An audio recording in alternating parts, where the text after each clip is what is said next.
You have reached the Geek Elite. Good luck. Hey there, Screen Beans. Have you heard about Screen Snark? Rachel, this is an ad break. They aren't screen beans until they listen to the show. Fine. Potential Screen Beans. You like movies and TV shows, right? I mean, who doesn't? Screen Snark is a casual conversation about the movies and television shows that are shaping us as we live our everyday lives. That's right, Matt. We have a chat with at least one incredible guest every episode, hailing from all walks. We've interviewed chefs, Writers, costumers, musicians, yoga teachers, comedians, burlesque dancers, folks in the film and TV industry, and more. We'd be delighted for you to join us every other Monday on the Certain POV Podcast Network. Or wherever you get your podcasts, fresh and tasty off the presses. What? That's not... Can I call them Screen Beans now? Fine. Screen Beans. So tune in and we'll see you at the movies or on a couch somewhere. 'Cause you're all Screen Beans now. You will be mine. Hey, Mitch! Hey, Mitch! Hey, Mitch! Hey, Mitch! Hey, Mitch! Hi-yo! Mitch! What up, Mitch? Orderly Mitch. Hey, Mitch! Hey, Mitch! Hey, Mitch. What up, Mitch? Hey, Mitch! Hey, Mitch! What up, Mitch? Hey, Mitch! Hey, Mitch. Hey, Mitch. Hey, Mitch. Hey, Mitch! Hey, Mitch! Hey, Wyatt! Mitch! Mitch! Hey, Mitch! Hey, Mitch. Hey, Mitch! Hey, Mitch!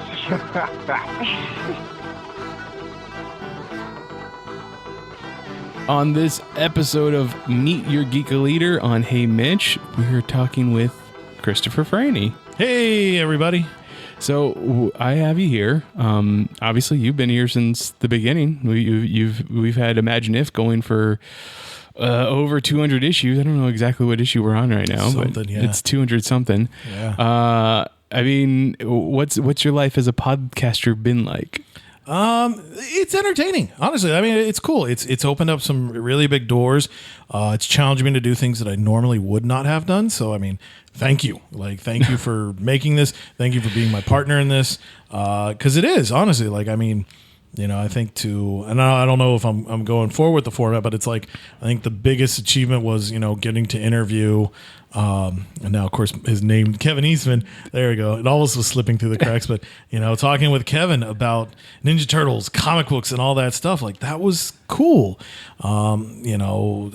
Talking with creators, finally getting past that awkward shyness and then so how do you break into the industry? I know how to ask other questions. So it's been cool with that. And it's been just great sharing this wealth of useful or useless knowledge with people to get them excited. I mean, about that's the great thing about podcasting, right? Someone's searching for it. It's not like we're just throwing it in their faces. So it's useful to them. Yes. Not just Kevin Eastman. We got to talk to Dan Jerkins too. Yes, that's very true. Well, I always think Kevin, that was the one oh gosh, which one did we do first? Did we do Dan or Kevin? I think we did Kevin first. I thought we did Dan first. You might be right. I don't know. Dan seemed easier. I guess Kevin I was more shell shocked. Okay. But I don't know why. Dan seemed smooth and easy. He was okay, we could talk to him. Probably because once we put money in the jar, then he was easier to talk to. Kevin was just hey man, I could be selling stuff right now. So I was okay, I got to make this worth it, but yeah, no, but that's true. I mean, we've talked to some greats. Yeah. And so, yeah, it's really challenged me. It's got me to finally start writing, which has also been exciting too. You wouldn't connect the two, but they really have. So that's been fun. Yeah, putting all that knowledge and love of comic books into a place. So yeah, you've been writing articles for Geek Elite Media, which then turned into writing articles for Adventures in Poor Taste, which is now known as APTT Comics. AIPT, yeah. AIPT, sorry. Yep. So, I mean, yeah, the name Christopher Franey's out there. People can look it up and find out what you have to say about comics. I know, that's crazy. Where did your love for comics start? Good question. So honestly, as weird as it is, I guess probably I'd have to date Batman the 1966 show, but reruns. Okay. So like I was just Batman 89 came out, so I'm roughly 4 or 5. We moved to Yuma in December of 88. So I got to see all that Batmania. But I didn't know anything about it. But obviously in the world it was big. So like Batman the Animated Series was gearing to come and all that stuff. But anyways, I remember, put it on and I'm just watching it. I'm like, well, these costumes are something else. The car is cool. And my dad was like, oh, I remember watching that when I was younger, blah, blah, blah. And so I was like, okay, it just kind of stuck. So then after that, it was Circle K's, man, buying comic books at Circle K. I vividly remember picking up a couple of issues of The Flash because then we had the Flash TV show. Impact Comics. Oh, dude, I was so lucky. I got all the first issues. I think I made it all the way up to like issue 6, and then eventually a shipment got skipped or something. My mom, she loved to go to the store, so she'd be like, okay, if you're good, I'll buy you a comic, So I'd go to, she'd shop at Mervin's. We just mentioned that. But I'd sit in the little clothes racks and read comics in there. Yeah, Circle K's and grocery stores. They used to have comic books, folks. That was quite a thing. My first comic book was from a grocery store. It was from, I want to say Fry's, but it might have been Kmart. I'm not sure. Both did. I know both did. Yeah. Then, it's funny you mention those two. So Fry's was where I met Daredevil. Okay. Because we went in there and I had just seen The Man Without Fear issue 1, so I read it. Yep, I was one of those people, man. I read the comics. I didn't pay for it, but I read it. So I'm sure somebody out there hates me more. And then Kmart, they were big because they would have those packaged collections. Mm-hmm. So of course, Death of Superman like that put everybody selling trades, selling collections. And Kmart used to have those 4 or 6 pack collections, here's the 4-pack with the 4 new Supermen, or here's part of Funeral for a Friend. So those were big. But another place, and this was before the big boom, but we used to shop at the Salvation Army because we're a young family, so we would go there, and that was another great place. And it was funny because that's when I kind of learned about the strangeness of Superman, so it's like, hey, a Superman comic came in, okay, and at the Salvation Army they were like a quarter, so it's like, okay, my allowance, or if I had that was where I could afford a comic, so it's like, okay, cool, I can get this. And so it'd be weird to read sometimes where it's like I caught on, okay, artists draw them differently, okay, that makes sense, but it's like, well, how come in this earlier issue he's mega powerful, and then in this lower number issue he's weak? What's going on? And then there's this mysterious crisis because we didn't have Wikipedia. The internet was just message boards, I think, in that time. So and there was no way I had access to it. Did they have those the DK books at that point, or the? So the DK stuff, no, it wasn't official. I think that era, so our era growing up, was the binder ones. So DC and Marvel would release the official handbook to the Marvel Universe, or Who's Who, but they were the loose leaf, pre-punched 3 holes, and they were those. But I guess either I couldn't afford them or they were never around. But I learned a lot through trading cards. Okay. Yeah, so I would do so I had a half brother and he was living with us for a bit. And so that kind of got me into the sports side. So I was like, okay, collecting football, basketball, baseball, stuff like that.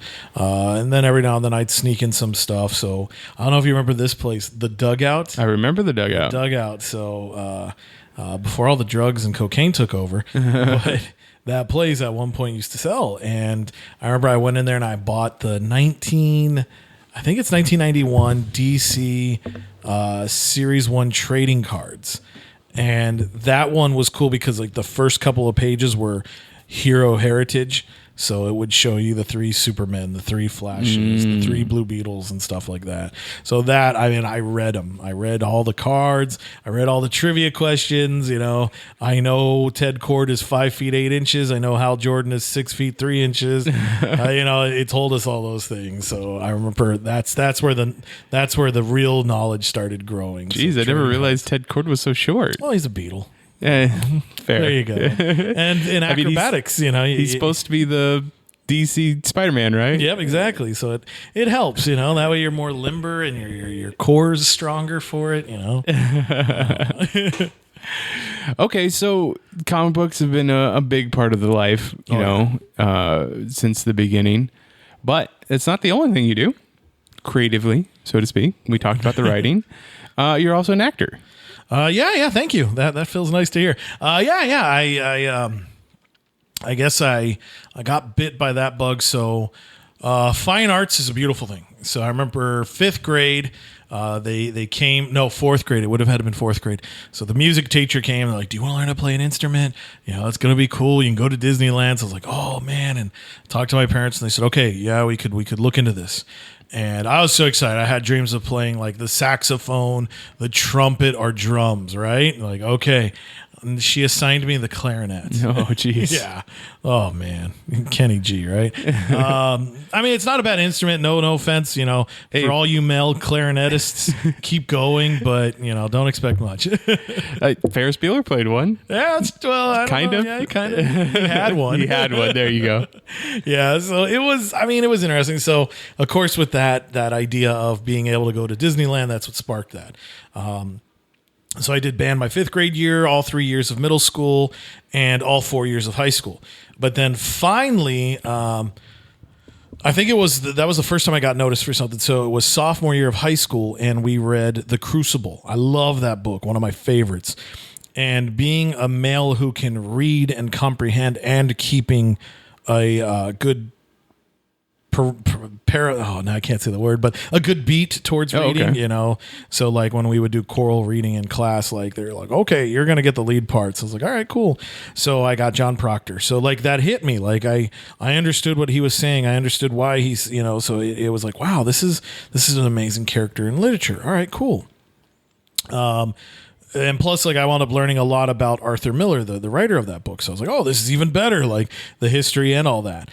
Then my senior year of high school, they did The Crucible. And one of my buddies knew I loved that. And he comes in, he's like, "Dude, you got to audition for this," and da-da-da. So I walked into our high school theater, and, the theater teacher, she was a great lady. She was very eccentric. And so she knows who she's talking to. She doesn't know who I am. She's like, "Who are you?" And I'm like, I'm just paralyzed. And everybody's looking at me like, "My name's Christopher, and I'm here to audition for the part of John Proctor." And she's like, "You never say who you're auditioning for," and really? all this, yeah, And so I was like, "I'm sorry." And so anyways, I auditioned. I got the lead. So it's one of those weird, like, TV movies, Disney movies, it's like, "Oh, you're the lead in the high school play." But I loved it. So I wish I would have done a better job. But yeah, so that led to it. So I did some time with AWC Theater. I was never an official student. Like I took Survey of Theater History 101, but I never took any of the official acting classes. So if you see my acting and it sucks, it's because I'm untrained. So haha. But yeah, and then eventually doing a lot of stage plays with them. I took some time off when I went to Flagstaff, which was a bummer because they have a beautiful theater program up at NAU, but I had to pay for college. So I discovered their Work for Hastings program. But when I came back, I reconnected with AWC Theater. That's when you and I really started blooming more, because there was that awkward birthday party in the hotel room. That's right. Then there was always the times at FanQuest, but of course, back then you didn't want to meet people. You're like, "I don't want to meet people, Just grab my comic books and grab go. my comics and go. Because I was thinking about DC's The New Frontier. I think that was like the first time when Diane was like, "This guy Chris, you should really buy this comic." And did you wind up getting it? I have New Frontier. All right, good. Then there you go. So, had some influence there. But anyway, so yeah, when I came back, you and I had met up, and I remember spending nights. I hadn't. Sometimes if I didn't have to go to work, I'd come over, hang out with you at Master Control, and all that wildness. And so reconnected with AWC Theater, did some more stuff. Finally branched out to Yuma Community Theater, did a lot of stuff there. I've been pretty active, probably the last, probably close to 15 years, very much doing something every year, at least one, then connecting with the Yuma Art Center and just doing stage work. So yeah, it's led to finally now I get to do the TV commercials. I've done TV shows. I haven't watched the movie Yes Men, but I think I've kind of subscribed to that, where it's like, "Hey, do you want to?" Yes. So had my second nationwide TV exposure. The first one was just through Penn and Teller because I was one of the people that got hypnotized. But the big one though was being the guy who got shanked to death as the warden of Yuma, and then the guy who got his heart ripped out by his wife on Ghost Brothers. So when you see that doughy dude getting ripped up, that's me. I mean, that's quite the journey from the Crucible in grade school, or and now on nationally syndicated television. But it's been fun. Like, and I love it. I think, so it was interesting. Like, I had a lot of anger as a kid. And Christopher Titus, he taught me a lot about that. Like, when you can learn to laugh at yourself, when you can take your pain and make people laugh at something. And so I think that's why I really dig theater. Like, I'm sure the countless directors I've had the pleasure to work for, and I apologize because they're like, you need to be serious or this needs, and then I just, let me make it a dick or fart joke. Yay, but I love being able to go into a room and just lighten it up, make people laugh, give them something. So that's always the fun of it for me. Outside of the Crucible, it's one of your favorite productions, and you don't have to say mine. Let's see. Gosh,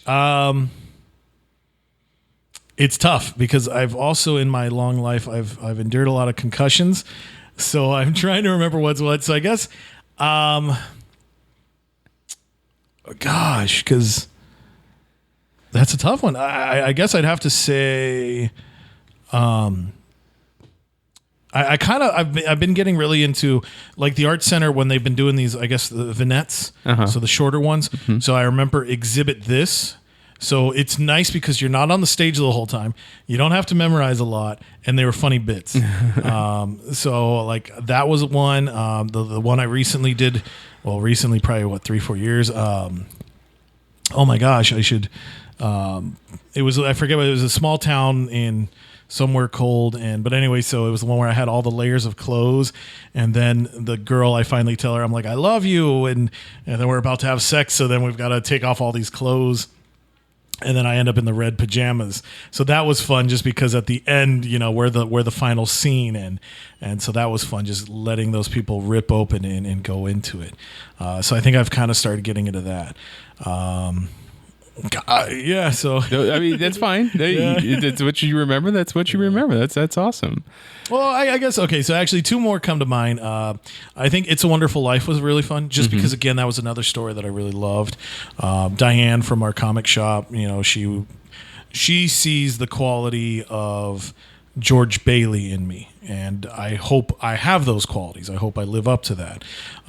So that was a real honor to get to play that character. And then the other one was whose wife is it anyway, or whose wives are they? And that was the first time I had to do drag in a show, and so that one I really got to be physical. So that was fun, just running from room to room, changing costumes, voices, mannerisms, all that stuff. It was fun, and plus, I mean, I'm probably not a very feminine looking guy, so you see me packed into a dress, but yeah, that was definitely fun. Is there a role that you haven't played yet that you really want to? Ooh, that's tough. I'm sure there is. I mean, like, obviously I'd love to play a superhero. There is Superman the musical, I think. I don't know. I would love to play a superhero. I guess if I'm looking at literary works, that's tough because I really haven't had time to sit down and digest a book. That's why I love comics. It's like I can read something quick. I guess if I really could, Edmond Dantes, I would love to play the character of Edmond Dantes from The Count of Monte Cristo. The Count of Monte Cristo. I think that's great just because, again, that struggle, you see that growth, and I love vengeance. So. Now, in your secret identity, your everyday life, you're also a teacher. So, thank you for that. What is it that, like, how do you bring your geekiness to the role of teacher? Well, it all began with teaching math, so that alone, you're already a nerd. You're already putting that aspect into it. But I guess it's just, honestly, it's one of those things where, like, I don't know if it'll come out right, but like comic books do define me like that. I very much recognize that people know if they're going to deal with Chris, they're going to deal with comics. It's kind of one of those things. So but those elements have really worked themselves into my life. Like, it was funny, actually, when I really sat down and thought about it, because I didn't know if I was going to do college. And luckily, you know, some money came through, scored a job. AWC's cheap. Okay, you know, I think I can afford at least to get to the associate's degree.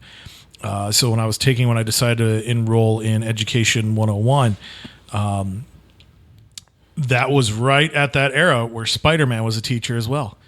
And like, I hadn't read this issue. Like, I just picked it up. I was like, no kidding. Okay, that's a good sign. So I brought comic books with me, because like, even when I was doing the program early on, you do your observation hours and stuff like that, and you have to write projects. And they're like, what kind of books would you keep in your classroom? I was like, oh, I would keep Will Eisner books in my classroom, because they're stories about life, and you know, it's just a great talking point with people. You know, like when somebody's feeling down, how can you not think of Superman in those moments? How can you not share a great story? And you know, in the world of comics, there's a lot of representation. So it's like, kids from all sorts of backgrounds are going through all sorts of needs and wants and this and that. There's a comic that you can find and share. So, you know, I definitely embrace it. You know, like, if the good thing is, if I'm boring you to death with Pythagoras, you can look up on the wall and see Peter Parker. So that's great. Yeah, I mean, how does Peter Parker deal with having to sit through a boring class? Well, he doesn't. He doesn't get bored with education. That's true. You're right. So he'd have to go to Ted Court. No, he probably likes education. You'd have to go like Guy Gardner or Booster Gold. There you go. There you go, Booster. He wants to know when to throw a football. Yep. Okay. All right. So teaching, acting, writing, podcasting now. Like, what's the next thing you want to tackle? Piloting. Piloting, actually. Before the big pandemic hit, I was looking into joining Civil Air Patrol. And that's one way you can get hours in a plane that people of experience can, you know, help walk you through it. And I was all set. You know, I went, sat in with them. They vetted me. Everything was great. You know, our local chapter of CAP is more children-based. So they were excited for me. They're like, hey, cool, a teacher. And it's like, no, this is where I escaped teaching. Mm-hmm. But, you know, anyways, it would lead to a lot of opportunities, though, where it's like, okay, hey, we can get you in. You know, you start off as a navigator and then eventually leading your way into, you know, behind the stick. And I was super excited for that. But then the pandemic came. So it was like, okay, and just kind of fell out of touch. Now that I'm working on a couple other things, I don't have time, but I'm hoping to revisit that. And I would love that. I mean, obviously, my two top tier heroes, you know, Cyclops and Green Lantern, both being pilots, it's even more of like, wow, that's that connection. And I just love flying. I don't get to do it as often, but man, I love being up there. It's so great. That's awesome. All right. Watch out, friendly skies. Chris is coming. Well, you know, if NASA's listening, I'll join you guys too. I'll go up in space. I don't mind. I mean, you're sending all these ridiculous millionaires. I guess they're self-sending, but I tell you, that would be awesome too. I would love to go up in outer space. I thought you were going to say, I'd love to be a billionaire. I was like, I'd love to be a billionaire too. Yeah, well, I mean, who wouldn't? But, if you throw me into space, I'll be happy there too. You know, I mean, I think that's great. Like, I look at that frontierism and it's like, okay, that's the next frontier, Mars. And, you know, not worrying about being the first, but being able to be one of would be pretty darn cool. So when you're sitting down to write, like, what is it that what goes through your mind? What is it that you've set in front of yourself? So I guess right now I write for 3 reasons. Okay. So my main one is to get paid. No, but that's when I sit down and I write as a teacher. So I either write my lessons or, you know, my material that I'm going to use. When I sit down from that, I look at it first as a teacher, what do I need to present? And then I look at it secondly as a student, would I get it? And that's really helped me to find those missing links where it's like, oh man, you know, like, because I remember when I first started, you know, I would have those mistakes where they're like, how did you do that rule with fractions again? Oh, you don't know that. Okay. So I find all those necessary tidbits and I put it into the lesson, whether they need it or not. You know, it's just good review. So that's my primary, you know, like, okay, that's the 9 to 5. Make sure you get that base covered. The second form of writings, this is the one that now I pay for. So I'm working on that master's. So I guess, yeah, for those of you that know me, I haven't made it fully official yet but yeah, I'm working on a master's, just because I'm afraid that if I quit, I didn't want to have that like, hey, we're here. But as of right now, I'm about 70% done. But yeah, I'm hoping to finish that. So that one, they'll throw our prompts at us or they'll give us big projects. And that one's really cool because that one, the drive there is leadership at schools, but then also service. So I really think about, okay, well, how can I, because I've encountered a lot of people in that job. And so I ask myself, how can I do better to serve? And I look at serving, honestly, my main focus is serving teachers. This will sound probably weird, but I don't feel like there's a lot of people out there to help them in a helpful fashion. There's a lot of people showing them how to do more work, but there's not a lot of people showing them how to, here's how your dental plan works. Here's how you should take the weekend off, things like that. Yeah. So I think about that service. Of course, then I think about serving students. Like how can we take our community and get them to, be ready for life, whether they continue with education, go into the workforce or military. How can we help them be ready, self-sustainable? And then my third bit of writing, finally, that's when I get to chop onto comics. Before, going into a master's program, it was nice to sit down and think about, hey, I want to, like when I did the Tim Drake one, that was kind of like, I thought of you. And it's like, okay, I know you like that character, so there's at least one person who's going to read it. Okay, but I think about like characters that are hot or something's going on and how they relate to my life, my friends or things like that. So that's a way of me sharing that. But right now, my comic book writing is mostly just kind of conformed to reviews, just because that's the only time that I can make for it. And it's tough because I don't think I'm of two minds of reviewers. There's either people that really love something or really hate something. And I think people that really hate something have an easier job of writing. And I don't mean I'm not throwing mud. This is not like, but it's like, it's easy to say, well, this didn't work because this plot point didn't connect or Then when I go to sit down and write, I'm like, I loved it. Now I know it's easy to say, well, this is why, because this plot point made sense and But now you're giving spoilers. So then that makes it tough because then I'm like, well, if I'm just reciting the comic, go read it from the guy who gets paid to write it. Don't read it from me. And then I feel guilty too, because sometimes I'm like, well, I just don't want to be mean, because, oh yeah, the art looked bad. Well, show us your art. Nope, doesn't exist, So I look at those regards, but it is fun. Like I try to, especially like right now I'm doing the Rorschach series. And so that one, I really go into it like, okay, here's what this color palette means. Here's what this name means. Here's how it's connected. So that one's fun. Like I very much, anytime I sit down to write that, I think of the Charlie Day meme where he's just right there at his string theory board and he's like, it connects. Who is Pepe? Stuff like that. But yeah, those are three types of writing. So for work, I just think about how does it help students? How does it connect the lesson? Then myself as a student, how do I present my ideas of what I would do in the role of leadership? And then for comic book reviews, I try my best to be like, here's why you should buy this book. Here's why it's hot.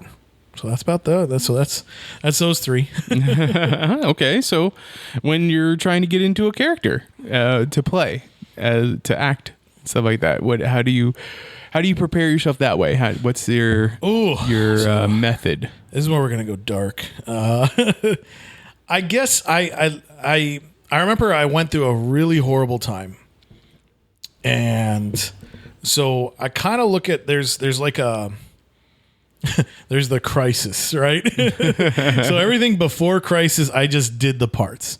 Like when I did the Crucible, I was just reacting to acting.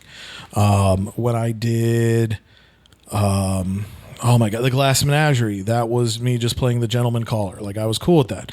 Then when I did Steam Bath, I actually wanted the main character's part, Tandy, because I wanted that character struggle, because I think I could then take my pain and my struggle and it would help me to process it. and then people would think I was acting. So it's like, oh, this guy's really good. Yeah, because I'm in pain. You know. But so anyway, so and that's where I kind of went through. So like for me, I look at what's going on with this character. Where are they struggling? And then I kind of just make an amalgam of myself and the character.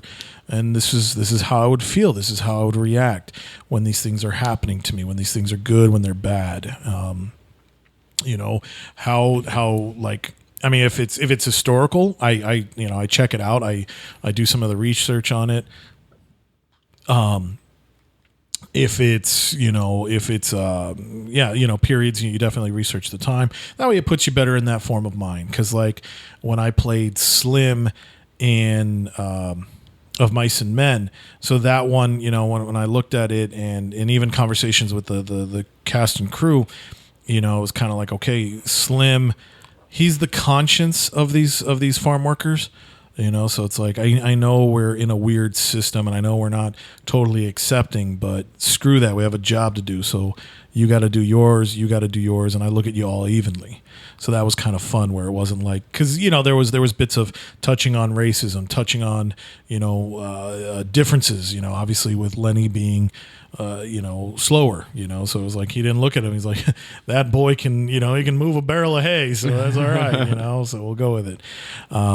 But then, sometimes then when I get comedic characters, it's just like I ask myself, okay, how much torture can I put my body in right now? Like, what physical comedy can I do to get people to laugh? So those are the things. So I guess, I kind of look at it as what's the struggle and then what's the humor? And then how can I put that out there? Okay. So, I mean, obviously writing, you've done that your whole life for as long as, when you were taught to write, you write. Acting, you started at a very young age, relatively. Comic books came super young. Oh yeah. Podcasting, though, I got you to start doing this podcast. What was your mind going through then when you were like, oh, I don't know about this, recording every week kind of thing? Well, honestly, like, it made it easy because we hang out and talk. Mm-hmm. I remember we're like, you and Daniel are probably the inspiration for this because you guys had just started televised heroics. Correct. And I think maybe I'd done like an episode or two. I was like, oh, hey, I watched that, back when I kept up with television. So I think I did maybe a guest appearance or one or two or something. Probably came in and talked about Walking Dead, especially since she had such the knowledge of the comic book on that. Yeah. And so like, it was like, okay. And I think after looking at that, because I remember, there'd be times like if we got in the car, that was the best. Is like, as soon as we pull out of the driveway, it's like, here's a challenge, Mitch, are you throwing at me? And it's like, okay, how would you take the death of Superman and do it in Marvel? Ooh, okay. And so then it's like, this is gold. Why aren't we recording it?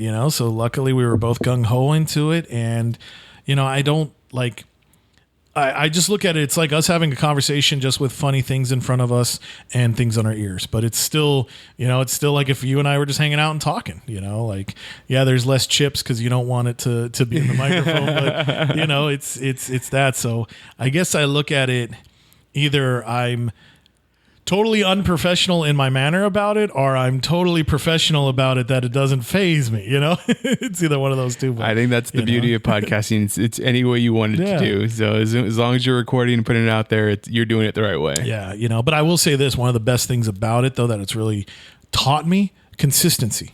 So it's like, okay, you know what? Like, yeah, let's go. Like meeting those weekly deadlines, making sure. Like, yes, I mean, there's slip ups. Like I'm letting you know now. Sometime in December, I'm not going to be available because I'm either going to be, I don't know what with that program. But but I mean, for the most part, it's like, no, let's do this. Let's keep going. And even during the pandemic, like we didn't get to touch base as much. But I think it made me realize what I had missed with it. And that's why I think now that we're in better times, that's why it's like, okay, let's really push and make sure we meet that weekly goal or record ahead of time if need be. So, right. But it's definitely got me to think about the product that we put out, the mindfulness of it, and even looking at the audience, But yeah, I haven't listened to any podcasts. I feel bad, but it's just, for me, I guess I'm such a social person that, I'd rather just talk to you than listen to two other guys talk about something, you know. So you haven't picked up any podcasts, Nope. you never listen to anything else? Like I don't even listen to teacher stuff. Like, you know, like, oh, you know, here's, you know, because again, like, and I'll be honest, I just don't have time. Like, you know, I don't know if you ever felt this way. I remember I've thrown this at some people, but like, you ever sometimes feel like getting behind the wheel of the car is a chore? You know, it's like, oh man, I gotta go to work, and then you gotta take enough. Like, obviously, I know where you work, and you know that's a big thing. Like, okay, you gotta take enough for almost being gone 12 hours. Yeah. You know, you gotta have stuff ready for you. You know, then sometimes, like, yeah, if you're after work, you're like, well, I'm not going to go home because then I'm going to want to kick off my shoes. So if I leave work, I need to go get a haircut, go to the grocery store, do all these things. So it's like, you know, you're just bouncing from here to here to here. And so I've definitely found myself in that regard where it's like, okay, you know, as a teacher, you're never off. And then if I pick up a play, you know, then it's like, oh man, after work, you know, so like there's duffel bags all over my car, you know, it's like, hey, here's the work duffel bag, here's this duffel bag, here's the gym duffel bag. I say gym like I go, but you know, there's those types of things. And so it's just, sometimes you get to that point. So like, I guess that's why if given the choice to listen to something, I choose music because that's freedom still. Like that's not work. Because I will say this, I don't know if maybe it was just me hitting a wall, but it almost got to a point where comic books were becoming work. So that was tough because that's a love. Right. But it's like, oh man, I got these deadlines and I got to read the damn book. Wait, did I just say it that way? You know, and so it got to that point. But luckily music is untapped in that regard, that it's still, so it's like, yeah, you know, if like television is just streaming The Office for like the 40th time. Music is still free. So it's like, okay. So that's why I don't put on podcasts. That's fine. Yeah. That's understandable. Like, yeah. I mean, I would never say that getting behind the wheel is the chore for me. Like, obviously the destination usually is the chore, Right. but I've always felt great just behind the wheel of my vehicle or someone else's vehicle or what. But Yeah. And to me, music just doesn't do anything for me. It really never has. Now, give me the soundtrack to Guardians of the Galaxy Volume 1. I will sing my heart out. But there are definitely songs that I like, but it doesn't move me in the same way that I feel like most people get moved by music. So if I'm in the car or I'm sitting at my desk at work, like I can listen to a podcast and it doesn't become completely white noise. But the podcasts I listen to usually still have some type of information, so I can absorb that while I'm doing my work or driving or whatever. Now, I always find it difficult to do audiobooks while I'm driving because I'm so focused on the road that I start to miss things, that information that's being portrayed to me through the book. Right. So that's why I have issues. I have a hard time with that. But that's when I listen to podcasts mostly, is when I'm in the car. Yeah. Well, I've noticed like that's your jam. Like you pick up on that. Yeah. For me, and it's funny because like even music, like sometimes like kids always love to ask that question, what kind of music do you like? And I always give them this answer and they look at me like, I'm like, what? And I'm like, it's like honesty of voice and lyrics, because I tune into those lyrics that way. So I think that's how you pick up with the conversation on a podcast. Yeah. But for me, it's like, I've tried to play a podcast, or I'll even be like a YouTube video, and it's like, okay, I can play this and listen. Nope, I can't, because then I get into drive mode and I'm like, wait a second, what did they say? Huh? So like, yep, I lost. That's hilarious. Everybody consumes things differently, right? Yeah. All right, so then what is it that you're binging? What is it that you're watching, or what? If you're watching anything. All right, let's see. So I'm trying out the Superfan episodes of The Office. Okay. But those are tough because, like, last night, for example, I was on the couch and I was doing research for one of my projects for the courses.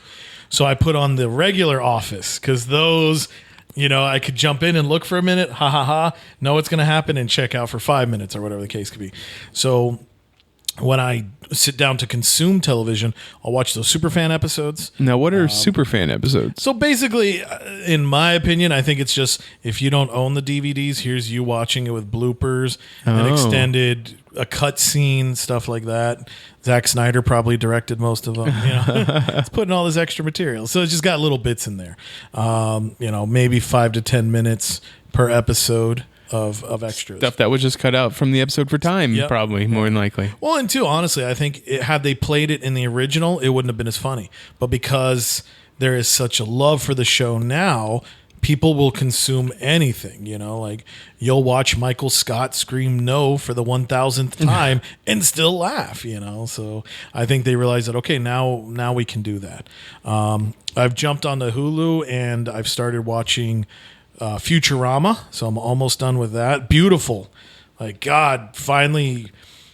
And it's funny. I didn't realize how much I did watch. I was like, oh yeah, It's funny because going from watching it weekly to when it was originally broadcast to streaming and binging, it's like God, I really did watch a lot of Futurama. I didn't think I did, so I was like, okay, this is really cool. So I'm enjoying that. I think I'm at the point where they got revived by Comedy Central. Mm-hmm. So I think right after the movies. So that was fun. Wings, I picked that show up again. I love that one, that NBC comedy from the early 90s, the spinoff from Cheers. Oh, man. So I'm at the point where they've burned down both houses. Joe and Helen are married. So that's a great show. I enjoy that one. What else? Something else just came. Oh, I'm getting ready to probably start Titus when Christopher Titus had his show. I did keep up with The Boys. Okay. You and Andy, you guys kept me on my toes with that one. So watching that. Obviously the Disney stuff, the Disney Marvel stuff, caught those because the MCU, I guess I will make time for that. I do want to watch Invincible. I've heard good stuff there. So of the 3 Disney Plus Marvel shows, which one did you like the most? Wow, and that's an interesting question because going into it, I would have picked Falcon and Winter Soldier just because of Bucky. They've got characters I like. I'm more into that story. WandaVision, I could have cared less because I didn't feel they developed those characters as much. But that show did develop those characters, and it was so tragic. But I think at the end of it, I choose Loki, just because Tom Hiddleston's great. Owen Wilson's one of my favorite actors. Wow.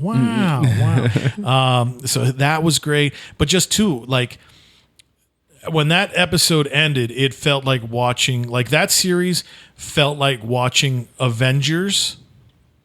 So you're seeing it all come together, and then the big bad at the end, and you're like, dude, okay.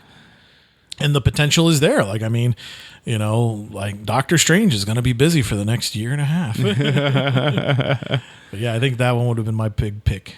Okay. So yeah, and then Invincible. Yeah, I think. Are you would you say you're a big fan of Kirkman's?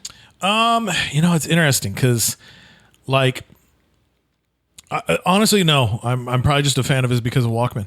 Walking Dead. Walking Dead. Walkman's the prequel, in case you guys don't know. Walking Dead is probably only his real big work that I like. It's like, okay, this is cool. Well, no, Thief of Thieves. Those two are the big ones. Okay. Because I think I've told you the story many times. My first exposure to him probably would have been Captain America, and it was awful. Oh God! Like I seriously almost went into Diane's store one time. Was like, stop pulling Cap. It sucks. But having heard now, it just sounded like that was just Marvel. Like, hey, we've got to put the series out. So there was no heart in it. Then he did his Marvel Zombies. Jeetsy and I really connected on that one. Like, oh my God, this is so cool. So that was fun, but it fizzled out. It was candy. Just chewing on it to consume it. There's no protein to it. And the only reason I read Walking Dead was mainly because of Frank Durnabout. So when they announced, San Diego Comic-Con, we're going to be premiering AMC's The Walking Dead. It's like, whoa, AMC? Directed by Frank Durnabout. Whoa, Shawshank Redemption? Okay. And and that's the benefit of being a teacher sometimes is the summers. Now, I want you all to know we do not get paid during the summer unless we tell our job to hold some of our shekels and give them to us peasants later. Okay, so during the summertime you're unemployed, but you can't apply for unemployment because technically you have a job. So, all right, teacher ran over. But anyways, so I had some downtime, and this is back in the age of Pirate Bay. So I downloaded like the first 75 issues and I read it. I read them all. Like, I was a night owl just because it's so freaking hot. What else are you going to do? Right. So you stay up late, you read comics. And I had LaRue. I think that's how you say her name. LA space ROUX. Her music was playing Bulletproof. So that song is the soundtrack to The Walking Dead film. Just because it got on a loop. And so, like, it kind of fits. You know, it's kind of got that love and bullets and stuff like that. But anyway, so I was just like, it was the moment when I really saw Rick as a dad, what he would do to protect himself, protect his son, himself, and his crew. It was like, okay, this book is awesome. Then, you know, he put out Thief of Thieves. I was like, okay, I'll try this out just because of Kirkman. And I really liked it. But then after that, I really haven't joined anything else of his. So Invincible, I know of the comic. I've never read it. Truth be told, sometimes I confuse Invincible with the Marvel character Gravity because they kind of look the same. Yeah, a little bit. And there's that whole Peter Parker connectedness. So, like, I was like, oh, isn't that a Marvel character? Wow. Tourist. But, you know, finally Donna was like, oh, no, that's his own thing. So I have yet to check it out. And it's kind of nice going into it empty. You know, like, okay, I don't know what to expect. All I know is the meme. Thank Mark. Okay, so then of the books that you're reading right now, what are the top 3? Comics count, yeah? Yeah, that's what I meant. That's what I'm talking about. I'm talking about comic books. I'm not talking about books. Well, it's funny because actually, like, going into books, so outside of textbooks, which I'm sadly not reading, or happily not reading. I don't know, but I think it's happily. Yeah, but I've been given a couple books. A friend of mine recently mentioned, oh my God, Smoke Gets in Your Eyes. I think it sounds really interesting. So that's definitely on my radar to read. But okay, so if I'm just looking at it because that way I can focus my thoughts. Comic books. I think the newest volume of X-Men. So they're just on issue 2. That I'm hyped for. Just because it looks so exciting. As I mentioned, you know, in Imagine If, it's like they live in a treehouse. They have a giant Megazord. This is so cool. And Cyclops is in it, you know, and like he's a happier Cyclops, you know. So I'm super excited for that book. So that one is like, I may collect comics. That doesn't mean I read them. You know, I just like having stacks of paper in my house. So that's a book I take pause for. The other one I would say that I really get hyped for, probably Guardians of the Galaxy. That's been really fun. I like what Al Ewing is doing there. They're going into the last Annihilation, so there's a little bit of a crossover over there. So that's been fun. I don't like this new version of Star-Lord. Like, the beard, the no shirt with a jacket, and even the jacket design. Like, I was like, dude, your last costume looked awesome because it took elements from the movie, from his original look, and from his Annihilation look, and it had it all amalgamated together. So that was great. And now he just looks like a shirtless hippie. Like, I feel like he's either the burnt out lead singer of a band or he's the burnt out roadie for it. So I hope they fix that very, very soon. That's a lot of love towards Marvel. So I'm trying to fish my brain real quick and think, what is some? Oh, Nightwing. Duh. How could I miss it? Nightwing and Daredevil. Sorry, I'm giving myself 4. That's fine. As a guest, I get more. But Nightwing and Daredevil, those 2 books are so hot right now. Like, this is historic, man. Like, you know, like when we started as fans and it's like, oh, have you ever read Frank Miller's Daredevil? You know, and surprisingly, you and I both know and we both agree Frank Miller's a quack, but his Daredevil is amazing. It's just astonishing. And so anyways, what Chip Zdarsky is doing with Daredevil right now is great. Daredevil's in prison. He gets his own little jumpsuit. So he's orange Daredevil with no horns. But it's fantastic because he's like uber deep in the Catholic guilt and he's like, no, I need to be in jail. And like his friends and everybody have done everything to get him out of jail. And they can even do it lawfully. But he's like, that's not justice. So I deserve to be here. Elektra now is being Daredevil. She's taking over the streets of Hell's Kitchen and doing her best to try to do it Murdoch's way without being a killer. Bullseye is running around raining death on the city. So it's like, this is awesome. It's a blockbuster book right now. It feels like if I had seasons 4 and 5 of Netflix Daredevil. It's great. Nightwing, so much heart and joy is in that book. So like right now we have Dick, Babs, and Tim in there, and they're just the best versions of the Bat family I've ever seen. This last issue, like Dick Grayson wound up getting knocked out, so not necessarily kidnapped, but he got knocked out and tied up, and the evil bad boss woman, it turns out she's like, oh, I'm your sister. And he's like, what? And so she reveals, and I was worried because it's like, well, what is this going to mean to John Grayson? Is he going to be a guy now who cheated on his wife? But they did it in such a way that this addition of family still kept him as a good man. So I was like, okay, cool, because something like, I hate when they do that. Like, I don't think Thomas Wayne's a jerk, but they love to be like, no, Thomas Wayne used to smoke crack because that's what he did. That's why the Waynes got killed, because he was smoking crack. And you're like, no, he's not a crack smoker. But anyway, so they managed to keep the name of the Graysons great. But I love the fact that when Babs was like, Dick, can you hear me, Dick? Any response?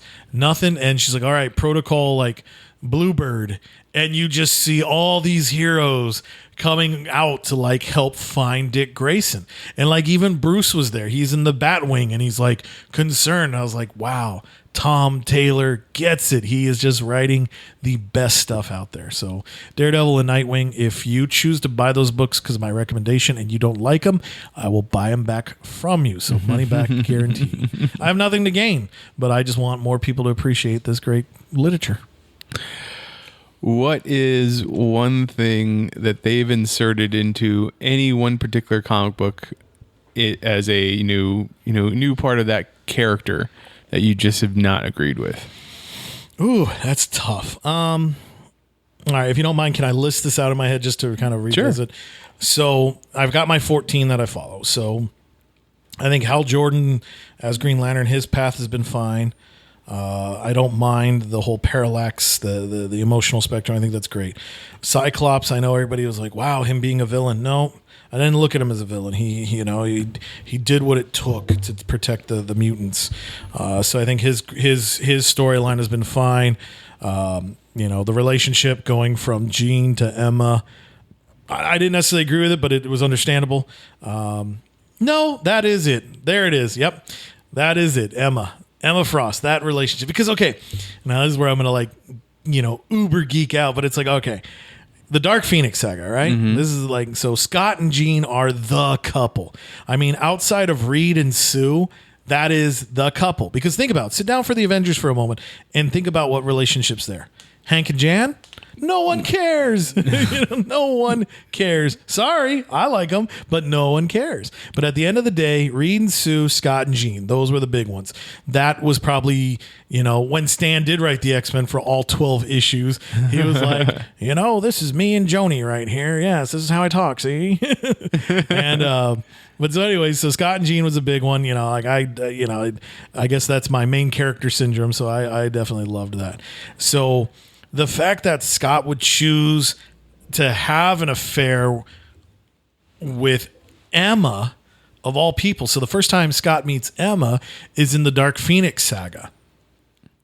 And she's part of the group of people, the Hellfire Club, that basically caused the Jean Phoenix to have so much emotion and to be so negative and so evil that she just becomes the Dark Phoenix and then goes out into space and eats a planet. So it's like, that's somebody that took the person you love and corrupted them, and now, oh yeah, let's totally start dating. I mean, love is strange, I get it, but that one definitely felt a little too forced. Maybe had the affair not happened, but the illusion of it, maybe I could have bought into that. But yeah, that was definitely something that it irked me. I guess it doesn't irk me as much now because then like, oh, Jean's alive, Scott's alive, and the first time they see each other, they just embrace and kiss, and then you see like Emma shrugging and Wolverine shrugging, and it's like, haha, yes, like now we went from the love triangle to the love rectangle. I think people want, but I was pretty satisfied with that. But yeah, when it first happened, it was like, no, I'm sorry, like, oh, that's the person who stole from my girlfriend. I think I want to date her. Yeah, like, no, sorry, just didn't buy it. So then, on the other end of the spectrum, what's the one thing they've added to a character? That you've just been like, yeah, that makes absolute sense. I'm all for it. So then this is where I would go. I guess I go back to, as I mentioned earlier, Green Lantern with Hal Jordan, the whole Parallax thing. Because I remember, so again, going back to like buying comics on newsstands and stuff. So I got Green Lantern issue 48, New Year's Eve, and it was either going 93 into 94 or 92 into 93 or 93 and 94. I always forget. But we went to Walgreens. And, I ran over to the comic book rack and I just saw the famous cover, Green Lantern 48, where Hal's got the sling on and he's screaming at the heavens. And it's like Emerald Twilight Part 1. It's like, oh my God. So my parents, okay, we'll buy it for you. I must have read that thing back and forth. First appearance of Kyle, I was like, oh, wow. Didn't know what that was going to mean at the end at the time. But I read that. And when they had him become Parallax, I was sad because I knew I wouldn't see the character as much. I understood why. I didn't necessarily agree with it, but I mean, in the world of superheroics, yeah, you do everything, and then the one time you need help and people like penalize you for it. Nope, I'd get a little pissed off too, So I was okay with it. Like I said, I was just sad because I knew I wouldn't see the character as much. Following him for the next 10 years, finally after year 4, he becomes the Spectre. So I was like, okay, this is cool. Like now he's even more powerful. Like, suckers. But then when, Rebirth was coming, it was like, okay. I remember how excited I was. I went to San Diego Comic-Con. And that was the year I got to meet George Perez, and so they were out there for doing JLA Avengers. So he was signing the books for me, and I was like, "Are you excited for Green Lantern Rebirth?" And he's like, "What's that?" And I was like, "Oh, you don't know? Let me entertain you." And so I was so excited about that. But anyways, with Rebirth, what Johns did, I thought that was great because it still kept Emerald Twilight there. It still kept Parallax and Spectre and that whole journey there, but it exonerated Hal. He's still a good person. He still had to atone for it. He still was like, because when he saves the lanterns that he supposedly killed, they're like, screw off. And he's like, I get it. You can hit me. You probably should hit me. Like I deserve this. But I think that was a great just insertion of a new continuity that was always there, but was not always there. So I'd say that was the best. And then, then what? It led to the emotional spectrum, Roy G. Biv, Black and White. And now it's even caused other creators to be like, yeah, let's make our own rings.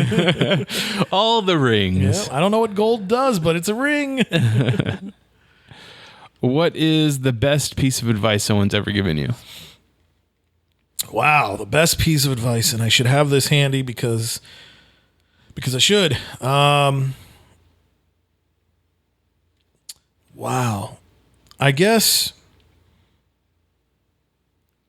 and it's weird. Like, this is going to sound so narcissistic. I hear 2 pieces of advice from my own voice that I know I've given people, but I know the only reason I got them is because I got them from somewhere else. Okay. So 2 that come to mind. Don't half-ass it. And I think of that because I had a buddy who was in a relationship and he really liked this woman that he was with, but they were going through troubles and he didn't know if he should walk away from it. And I said, well, don't half-ass it. Either walk or go back. But don't like whatever you choose, put your heart into it. So don't half-ass it. That was always a big one. Then years later, in my career in education, it hasn't always been spectacular. There was a good 4 years of horribleness. And I just started thinking about it because this job, like another way to connect to my heroes. So the gray hairs are coming in. I think I might get lucky. I might get those cool gray sideburns like Reed Richards, Hal Jordan style. At least I hope. But then I find the grays elsewhere and I get angry. But is it worth getting an ulcer for? Because in that job, like I said, you're never off. And you're caring for people, you're caring for strangers, you're doing above and beyond, and it's taxing, and it's gonna eat you alive from the inside. So again, is the ulcer worth it? Like, is this something that I need to dwell on and get frustrated for? So if I can say yes to that, then go with it. If I can't say yes to that, then let it go. So it's essentially the same piece of advice. It just went from my ass to my gut. But, it definitely is, I think it's worth it, if you're, put your all into it. Put your all into it. Last question. And this is the one that's famous for Hey Mitch. And maybe it's going to come easy to you for being a comic book person. If you could have one completely useless superpower, and it has to be useless, what would it be? Oh my gosh. So the example that I always give is that I can grow my hair exactly 1 inch at any time I want, but it can only grow that 1 inch in like once a day. Okay. I guess it's tough because I could figure my mind's already finding useless powers, but they would be beneficial to me. Uh-huh. So I don't know if that counts because Nope. it'd be a cheat. So I guess, okay, this is going to be horrible. I can regrow fingernails. So I've cut back on drinking. I don't smoke, but that's my nervous tick. And I know this is probably to the viewers, they're like, this guy sounded cool until he started saying that. But I bite my nails so bad. And I'm trying. After December, I really need to quit this bad habit. But right now, that would be great to just get an extra set of fingernails, right? Because I was supposed to be working on my paper this week, and I didn't get too far into it. But right now, out of the set of 10, I've got a whole whopping 3 nails left. And that's my emergency reserve. It's tomorrow's going to be rough, so I better hold on to these. But yeah, so there's the useless superpower. Regrow fingernails. Just regrow them so that you could chew on so I them can chew them again. All right, Chris, thanks. Thanks for coming on Hey Mitch, for letting people know more about you so that they can know a little bit more about the voice behind the podcast. If you want to talk to me, you can find me on Twitter. I'm at Mitchipedia, GEM. GEM stands for Geek Elite Media. Chris, where can people find you online? So you can definitely find me. The best place is probably Twitter. My handle there is Stuff I Should Say, should being spelled SHUD. If you want to find me as an actual person, I'm on Facebook. My name is spelled Christopher Franey, just like it sounds, if that makes sense to your spellingness. But that's where I am as a person. So if you want to see the highs and lows of my life, the achievements and the comic book panels that I use to describe my disachievements, you can check that out there. And then if you want to check out any of these writings that I do, go to geekelitemedia.com or AIPTcomics.com, or follow, and I guess this is a weird plug, I shouldn't do it, but I think I'm going to, follow Woodard Junior High School's social media. I'm starting to have an impact on their working, so I'm using some of those skills to help make my school a better place. There you go. All right. If you want to follow the rest of Geek Elite Media, it's at Geek Elite Media on Twitter, at Geek Elite Media on Instagram, and Facebook.com/Geek Elite Media is our Facebook page. Check out archived episodes of this podcast and other podcasts on our website, geekelitemedia.com. And whatever podcatcher you use to listen to us, please rate and review us. It helps spread the word of our network. But until next time, this is Hey Mitch on the Geek Elite Media Network saying always remember to geek out. This concludes our broadcast.